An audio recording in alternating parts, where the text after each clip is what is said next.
Boa noite a todos.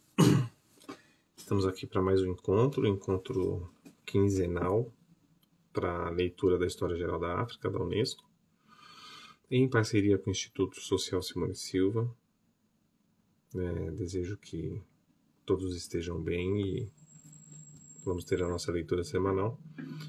Mas antes de começar a leitura, acho que não é surpresa para ninguém, para quem está acompanhando as notícias, pelo menos, e foi noticiado essa semana o assassinato do congolês refugiado no Brasil com a família,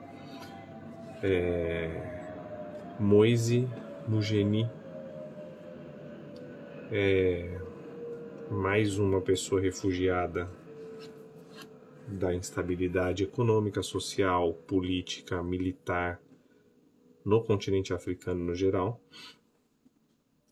Desde o começo do ano já houveram quedas de governo, houve mais uma queda de governo no continente, mais um país onde o exército assumiu.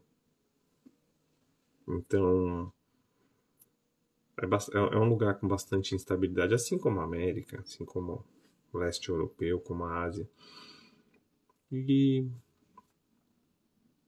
assim como nesses lugares, as pessoas procuram melhores situações de vida. Para quem tem acompanhado, houve uma maior extradição de brasileiros de uma única vez dos Estados Unidos para o Brasil, que não é uma situação diferente. Pessoas procurando uma situação financeira, econômica, social melhor em outras terras, em outras nações, porque não conseguem nas suas. No caso do Moise, pesar e condolências à família. Acho que nada consola uma situação dessa. Quando eu li a história, eu me lembrei do caso da empregadora que supostamente não tratava bem os funcionários, mas que só foi descoberto quando uma das funcionárias pulou do apartamento e conseguiu dar o depoimento dela, porque ela estava presa, mantida em cativeiro pela empregadora. E eu reparei que comigo que haviam cortes demais aí, né? Para além da situação de raça e da visível discriminação racial existente no Brasil, havia uma questão de classe social imbuída disso. Não me lembro de nenhum funcionário italiano, norueguês, português, espanhol ter passado por algo assim, de tentar receber o seu dinheiro e ser assassinado. Então, eu me lembrei desse caso. Isso ficou na minha cabeça até hoje. E hoje eu vi o caso de um homem negro que foi assassinado pelo seu vizinho, um sargento da Marinha, que achava que o então assassinado fosse um ladrão. E aí eu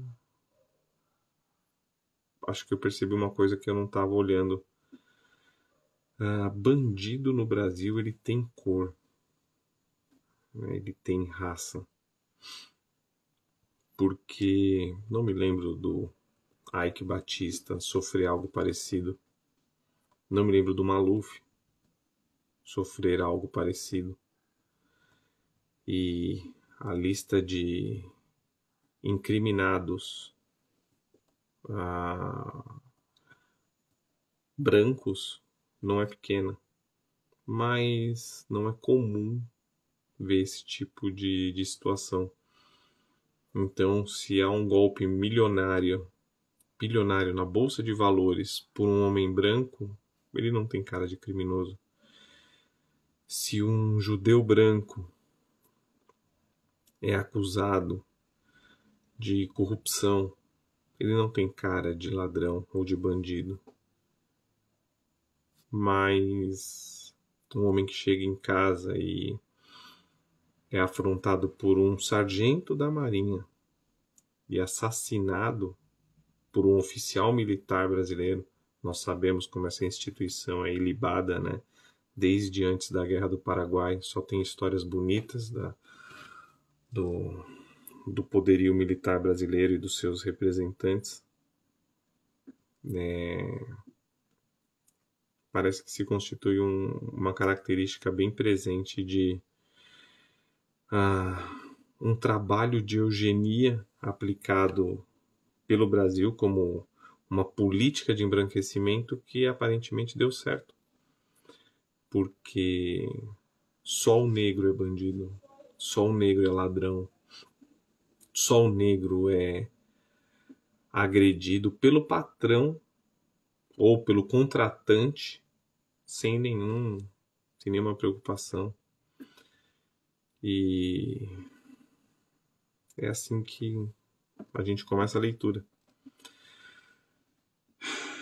A gente vai ler História Geral da África, uma iniciativa da Unesco.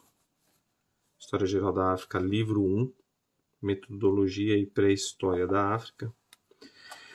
Uma obra da Unesco, que é uma entidade da ONU, em parceria aqui no Brasil com a Universidade Federal de São Carlos e o Ministério da Educação. Nós estamos no capítulo 6, fontes escritas a partir do século XV, e na página 129.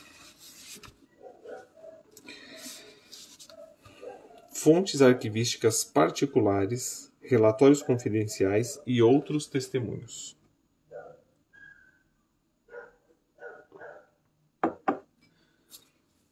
Fontes particulares são, essencialmente, os documentos escritos que resultam da necessidade de registrar várias atividades humanas e que, originalmente, não eram destinados ao público, mas apenas a um pequeno grupo de pessoas interessadas. Compreendem, assim, principalmente a correspondência oficial e particular, relatórios confidenciais de várias transações, registros comerciais, estatísticas, documentos particulares de diversos tipos, tratados e acordos, diários de bordo, etc. Esse material é a matéria-prima do historiador, já que oferece, ao contrário das fontes narrativas feitas com um propósito bem definido, um testemunho objetivo, isento em princípio de quaisquer segundas intenções visando um vasto público ou a posterioridade. Esse material é encontrado principalmente em arquivos e bibliotecas estatais ou particulares. A antiga ideia de que não há fontes escritas particulares suficientes para a história da África já não tem fundamento. Existem não apenas coleções extremamente ricas de documentos nas antigas metrópoles, assim como extenso material na própria África, produzidos nos períodos pré-colonial e colonial, por instituições particulares ou ligadas aos Estados europeus, mas também coleções de material particular originárias dos próprios africanos, escritas em línguas europeias ou em árabe. Enquanto anteriormente esses documentos eram considerados raridades, encontradas somente em alguns lugares muito especiais, está claro agora que existe uma grande quantidade de fontes escritas de origem africana em várias partes do continente e também nos arquivos europeus e asiáticos. Observemos primeiramente o material escrito em árabe, para o período anterior ao século XIX. Foram descobertos até agora somente exemplares isolados de correspondência local e internacional, provenientes, sobretudo, da África Ocidental. Há cartas do sultão otomano ao Mai Idris do Bornu, em 1578, descobertas em arquivos turcos e alguma correspondência do sultão do Marrocos ao Ashkia de Songhai e ao Canta de Kebi, também no fim do século XVI. O árabe era utilizado como língua diplomática não apenas pelas cortes islamizadas do Sudão, mas também por governantes não muçulmanos.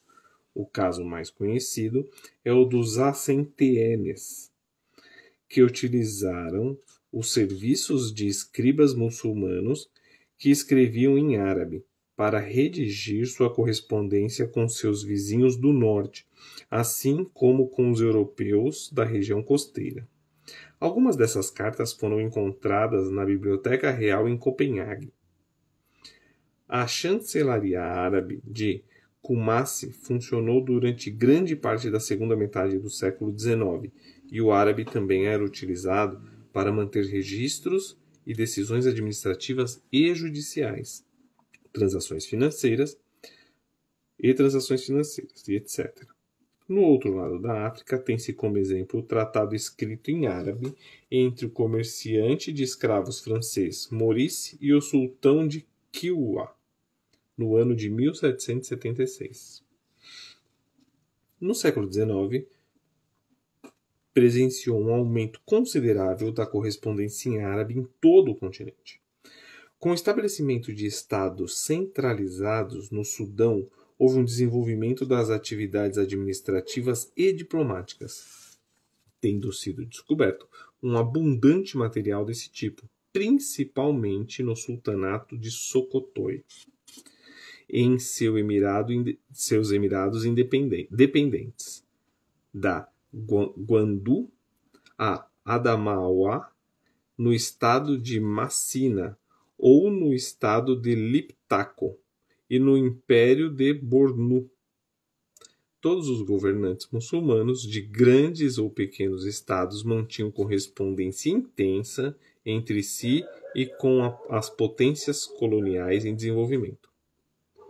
Em muitos arquivos dos países da África Ocidental e em alguns da Europa, encontram-se milhares de documentos em árabe de personalidades como Al-Hajjaj Umar, Amadou Sékou Maba, Lat Dior, Mamadou Lamine, Samori al-Bakai Rabi e muitos outros líderes e chefes de menor envergadura.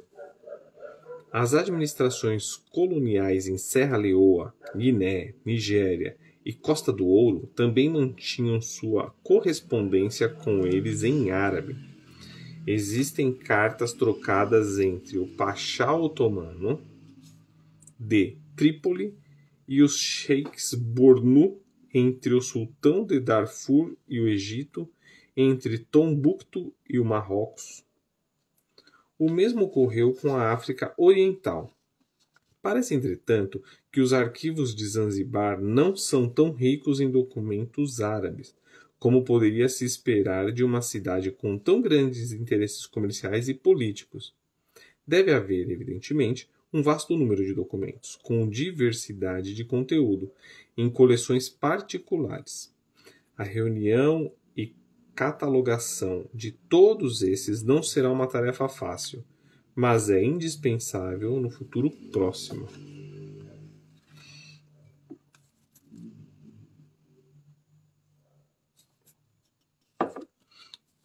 Muitos textos foram escritos na escrita Vai, que foi inventada em 1833 aproximadamente, por Momolu Duwela Bukele, e expandiu-se muito rapidamente entre o povo Vai, de modo que, no fim do século, quase todos a conheciam e empregavam correntemente na correspondência particular e oficial, na manutenção das contas e também na relação de leis costumeiras, provérbios, contos e fábulas.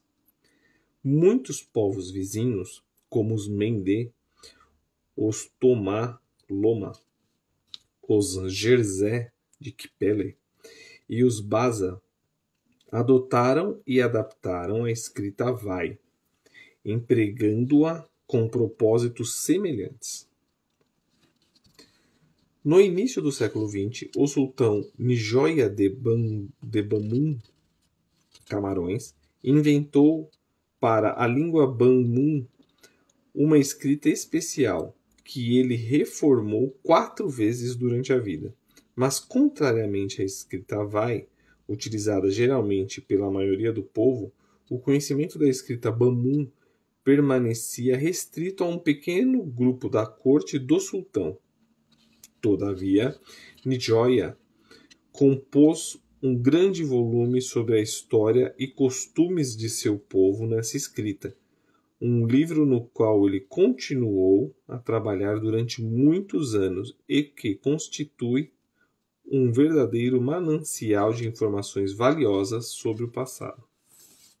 Olha só.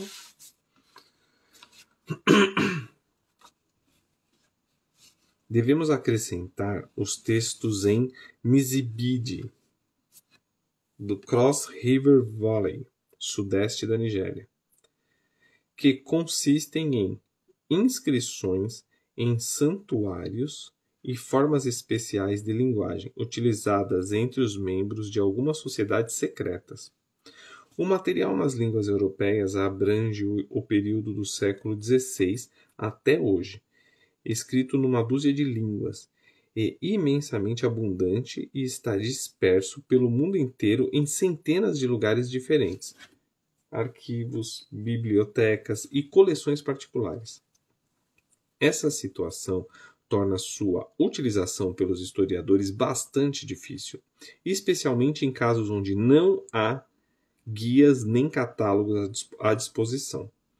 Foi por essa razão que o Conselho Internacional de Arquivos, sob auspícios e com o apoio moral e financeiro da Unesco, começou a preparar uma série de guias para as fontes da história da África.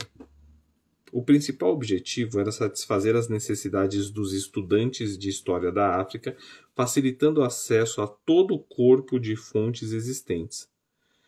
Como a pesquisa histórica havia estado por muito tempo concentrada num número limitado de bibliotecas, de arquivos que mantêm registros do período colonial, era importante chamar a atenção também para a existência de um extenso e muito disperso conjunto de fontes, até agora não exploradas. Os guias são dedicados inicialmente aos arquivos públicos e particulares, mas levam igualmente em consideração o material de interesse histórico conservado em bibliotecas e museus. A série deve compreender 12 volumes, com informações sobre fontes arquivísticas que tratam da África ao sul do Saara e mantidas nos países da Europa Ocidental e nos Estados Unidos. Até agora, os seguintes volumes foram publicados. Volume 1, República Federal da Alemanha, 1970.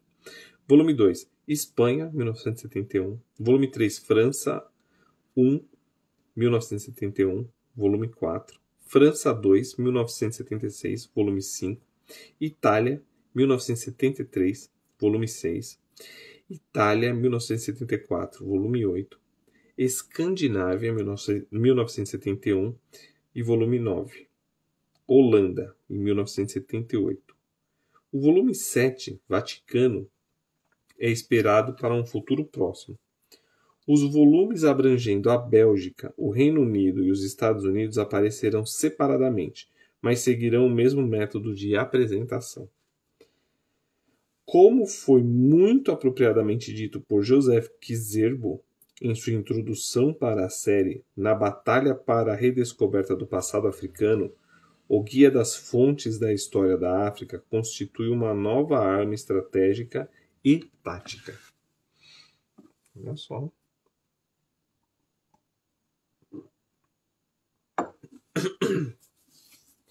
Além desse importante projeto, já há alguns outros guias de fontes preparados principalmente por regiões ou de acordo com critérios especiais. Entre os mais completos constam os 5 guias da história da África Ocidental, publicados em 1962 e 1973, que cobrem os arquivos de Portugal, Itália, Bélgica, Holanda, França e Reino Unido. Mais ambiciosas e, de certa forma, mais vantajosas são as edições de documentos arquivísticos em extenso, ou como catálogos. Até agora, esse tipo de apresentação tem sido usada principalmente para o material em arquivos portugueses. Sem considerar o trabalho de Paiva Manso, no fim do século XIX, há agora 2 importantes coleções de documentos de missionários provenientes de arquivos portugueses e alguns outros, um de A. da Silva Rego e outro de A. Brásio. Há alguns anos atrás foi iniciada uma coleta monumental preparada pelos esforços combinados dos arquivos portugueses e do Zimbábue, na qual todos os documentos portugueses relativos ao sudeste da África serão publicados no original com uma tradução inglesa. Há também coleções restritas no que se refere ao tempo, alcance e objeto. Essa categoria é representada, por um lado, pelos British Parliamentary Papers e vários livros azuis e brancos, principalmente do período colonial, e, por outro lado, por seleções recentes mais científicas, como o trabalho de J. Cuvelier e L. Jardine sobre os documentos do Vaticano para a história do Antigo Congo, ou a seleção de C. W. Newbury sobre a política britânica na África Ocidental e o estudo documentário de G. E. Metcalfe sobre as relações entre Grã-Bretanha e Gana.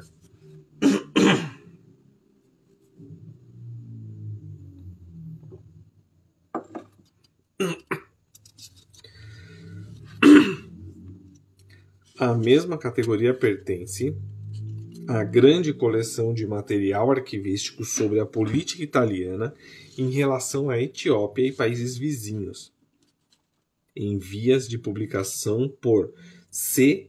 Giglio.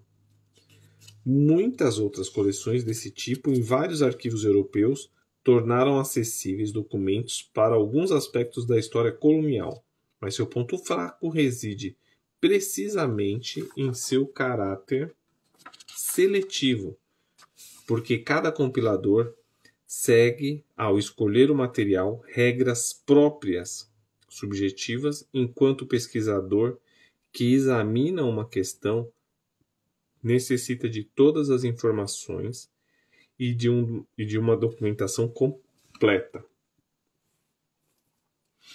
Aqui tem uma imagem de um facsímile do manuscrito Vai, intitulado An Early Vai Manuscript. É interessante ver como que está esse material. Então, deixa eu mostrar para vocês. Página 134 para quem tem, mas esse é o material da linguagem Vai. Então, essa é uma linguagem que é utilizada. Olha que legal. Essa é a escrita Vai. E esse é um documento. Interessante, né? E era uma escrita usada de forma protocolar. Legal, legal essa recuperação de material. E é fogo, né? É um linguista que precisa mostrar, mas ela é um misto de... Se vocês repararem, ela não tem similaridade nem árabe, ou pouca similaridade árabe pela percepção que nós temos da escrita muçulmana no geral, mas de certa forma árabe. Não lembra também muito a escrita ocidental, não tem muita relação. Então ela é diferenciada, ela é bem diferenciada. Lembra um pouco, talvez, a egípcia, eu não sei, mas aí um linguista precisa passar pra gente. Eu sou só um observador curioso. Mas legal, essa recuperação é interessante.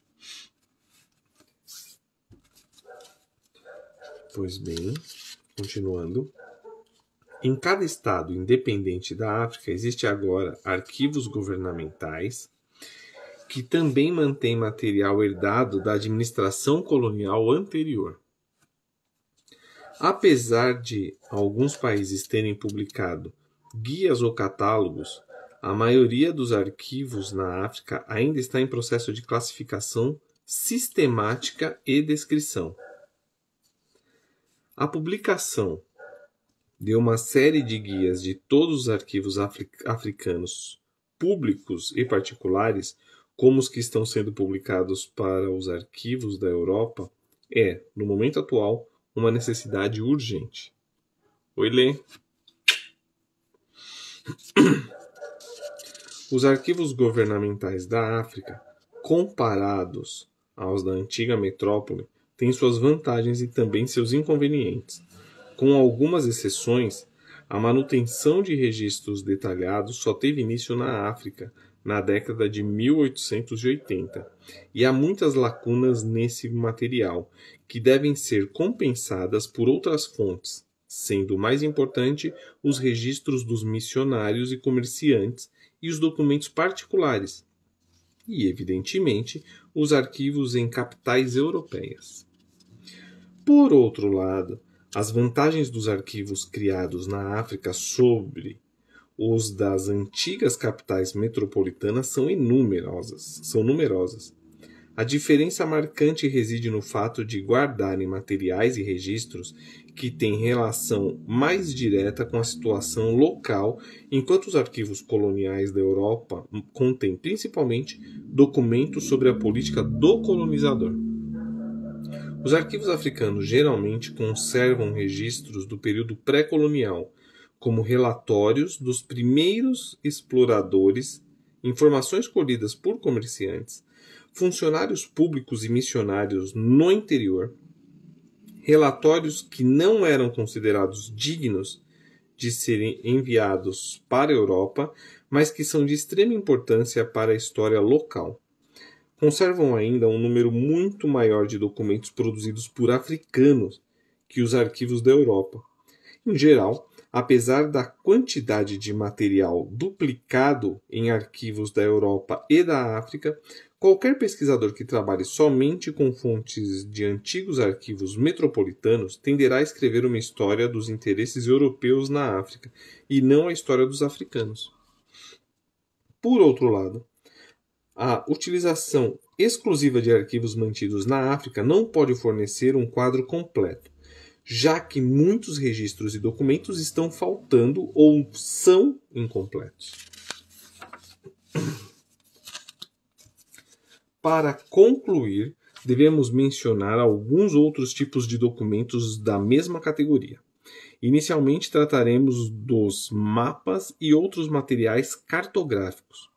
Embora a partir do século XVI o número de mapas impressos na África tenha aumentado a cada ano, muitos ainda se mantêm em forma de manuscritos em vários arquivos e bibliotecas da Europa. Alguns magnificamente decorados e coloridos. Nesses mapas, podemos encontrar frequentemente nomes e localidades que hoje não existem mais ou que são conhecidas por outras denominações, mas que são mencionados em outras fontes orais ou escritas. Por exemplo, muitos povos bantu orientais têm tradições que falam da migração de uma área chamada Xungwaya. Atualmente, não se conhece nenhuma localidade com esse nome, mas em alguns dos mapas antigos, por exemplo, os de Van Lieschoten, de 1596, ou de William H.B. Blayway, de 1662, ou outros mais Xingwai aparece com várias grafias, primeiro como cidade, mais tarde como região não distante da costa. Os mapas antigos fornecem dados sobre a distribuição dos grupos étnicos, sobre as fronteiras dos estados e províncias, sobre os vários nomes dos rios, montanhas e outros aspectos topográficos. Em resumo, oferecem um material toponímico muito útil, que por sua vez fornecem valiosas informações históricas. Um exemplo prático de como utilizar o material cartográfico com propósitos históricos foi demonstrado por W.G.L. Handless em sua Southeast Africa in the 16th Century. A importância desse material já foi reconhecida, e o historiador tem à sua disposição a grande obra de Yusuf Kamel, Monumenta Cartográfica África et Égypte, que contém também muitos textos narrativos no original e em tradução, mas interrompe-se cronologicamente, precisamente no século XVI. Devemos, portanto, endossar o apelo de Joseph Kizerbo de publicação de uma coletânea de todos os mapas antigos da África em um atlas, com textos comentados. Um primeiro passo nesse sentido foi dado com a recente publicação em Leipzig de quase 100 mapas, mas sem comentários suficientes e reproduzindo apenas material já impresso. Outra categoria de material encontrado nas fontes escritas são os dados linguísticos. Já que se reservou um capítulo especial nesse volume para o estudo da linguística como ciência histórica associada, deixaremos de lado as questões metodológicas e restringiremos nossa discussão a indicações sobre o tipo de fontes em que se podem encontrar dados linguísticos. A partir dos primeiros contatos com a África, os viajantes europeus passaram a acreditar, como atitude de bom tom, as suas narrativas de viagem e outros relatórios, listas mais ou menos longas de palavras nas línguas locais. Os mais antigos vocabulários datam do século XV e até o século XIX raramente encontramos um livro sobre a África sem esse suplemento, às vezes até acompanhado por uma breve gramática. Embora a ortografia quase nunca seja sistemática, não é difícil identificar as palavras e línguas. A publicação mais notável desse tipo é a grande coletânea publicada por Coelho, de vocabulário de 160 línguas aproximadamente. Olha só.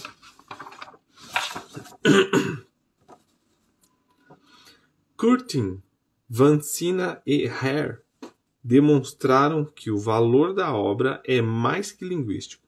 Especialmente favorecido nesse aspecto é o antigo reino do Congo. Trabalhos que tratam de Kikongo têm sido publicados desde o século XVII. Uma gramática de Bruciotto, 1659, e um dicionário de Gell, morto em 1652. Além dessas obras impressas, existem outras em várias bibliotecas e arquivos, Vaticano, British Museum, Besançon, etc. Se o valor documental para os historiadores é maior que o das listas de palavras, pois são mais completas, permitindo o estudo diacrônico da nomenclatura social e cultural. Pois bem. Opa. Vou voltar para cá, né?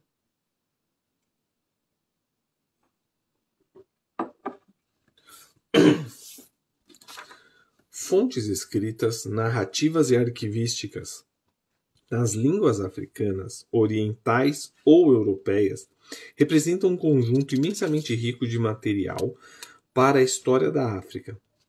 embora abundantes, os documentos de todo tipo, registros, livros e relatórios conhecidos constituem, muito provavelmente, apenas um fragmento do material existente. Dentro e fora da África, devem existir inúmeros lugares que ainda não foram explorados do ponto de vista de fontes possíveis de história daquele continente.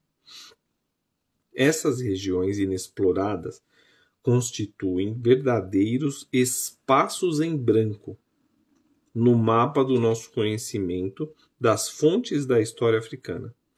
Quanto mais cedo eles desaparecerem, mais rico será o quadro que podemos traçar do passado africano. E com isso, encerramos o capítulo 6 da História Geral da África, sobre as fontes escritas a partir do século XV. Então, legal. Para a próxima leitura, nós começamos o capítulo 7, a tradição oral e sua metodologia. E é legal falar disso porque eu estava ouvindo um podcast que é o História FM. E ele está comentando, eu acabei até fazendo um comentário para eles, que na leitura da História Geral da África a gente fala muito de oralidade e memória. E eles estão fazendo um podcast sobre memória, história. Nas leituras da próxima semana a gente vai falar de psicanálise. Psicanálise também fala muito de memória, fala muito de história, mas o conceito histórico em psicanálise é diferente do utilizado por historiadores. E a oralidade é muito importante na psicanálise e é muito importante na manutenção do conhecimento dos povos africanos. Então, está sendo uma delícia, porque os assuntos estão se encontrando de uma forma inesperada. Nós começamos com aquele disclaimer sobre o caso do Moise Mugeni. Falamos também do caso do homem que foi morto, foi assassinado por um sargento da Marinha. E para encerrar hoje a leitura dessa obra da Unesco, dessa obra da ONU e Unesco sobre a recuperação da história da África, acho que vale a pena a gente entender por que é tão bom resgatarmos a história de um povo. Nem sempre as pessoas foram subjugadas ou tratadas como animais ou objetos.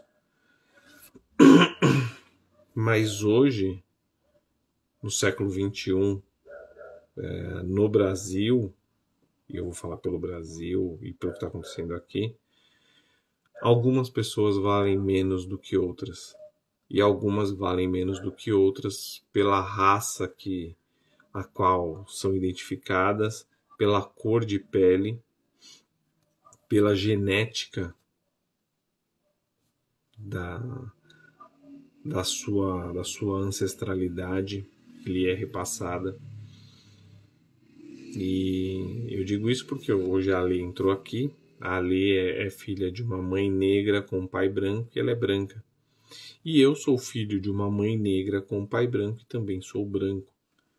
Então, nessa probabilidade genética, a gente percebe que um detalhe genético, um detalhe biológico pode fazer toda a diferença socialmente.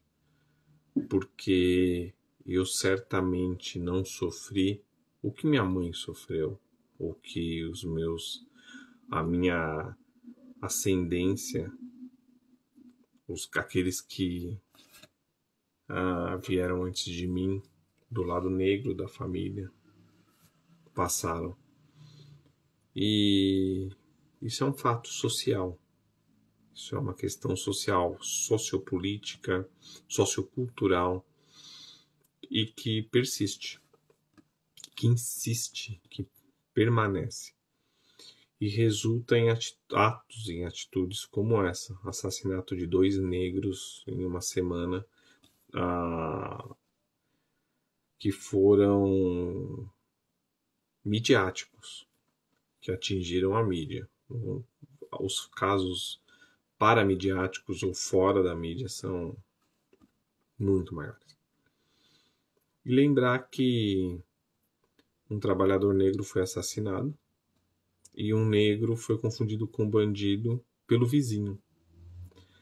Porque, mais uma vez, vou repetir, e acho que não é surpresa para ninguém, de fato, o criminoso no Brasil ele tem cor. O crime no Brasil tem cor, tem raça.